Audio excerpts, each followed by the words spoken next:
فرقت عبدالفتاح ساکن 48 ساله شهر اسفره اولین شهروند تاجیکستان است که با درخواست قرقیزستان در روسیه بازداشت شد.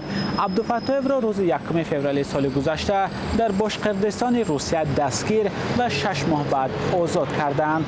مقامات قرقیز او را به شرکت در مناقشه‌های مرزی متهم می‌کنند، اما فرقت عبدالفتاح این را رد می‌کند.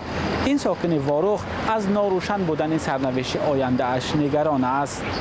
بعد 8 июля برآمدم آزادی من 10 ماه میشد که подписка قطعی گشتیم، نه بلکه حدود باشقرستان بلکه حتی جای استقامت من ترک کردن نمیتونم.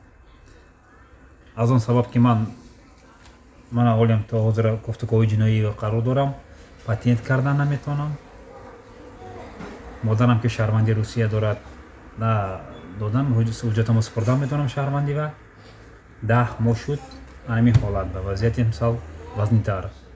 برای همین از پروکراتوری گنرالی جمهوری تاجیکستان، وزارت کارهای خارجی جمهوری تاجیکستان خواهش میکنم اگر تونن علاجش باشد کمتر همین کاری هم دخالت کنند. دلاور جورایف ساکن دیگر اسفره هم عیناً به همین حالت دچار شده است. جورایف روز 8 نوامبر سال گذشته در شهر نوسیبیرسک روسیه بازداشت و 8 روز بعد آزاد شد.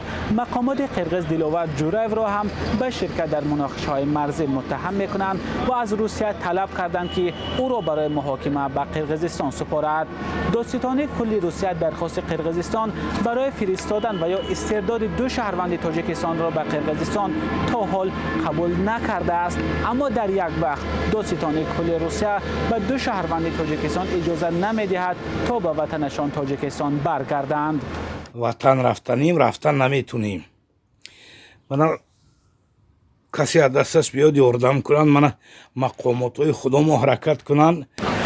مسئولین وزارت کارهای خارجی تاجیکستان گفتند مسئله را به سفارت کشور در روسیه فرستادند. در همین حال ایلاریان واسیلیف وکیل دفاع روس که پیشتر از حقوق فرقت عبدالفتاح حمایت میکرد میگوید مشکل اصلی در ناروشن بودن قانونگذاری روسیه است.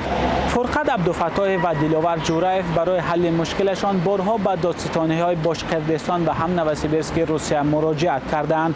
در هر دوی این نهادها به شهروندان تاجیکستان گفتند مشکل آنها را تنها مسکو حل میکند، اما دادستانی کل روسیه به نامه شهروندان تاجیکستان در این باره تا حال پاسخ نداده است. مولا رجب یوسفی شهلای عبدالله، آزادی، دوشنبه.